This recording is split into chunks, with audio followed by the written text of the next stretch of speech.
long sleeve na nga ako sa bahay. Weh, ang init-init.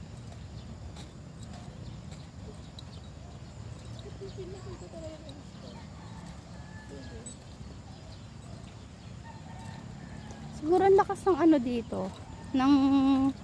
ng ulan. Kasi oh, daming inagos.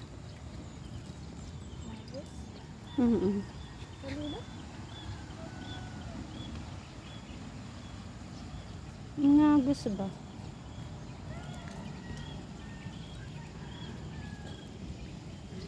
Eh, ang daming bahay dun oh.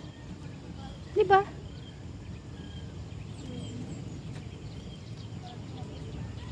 Hindi na ata yung sa lugar ko, no? Hmm?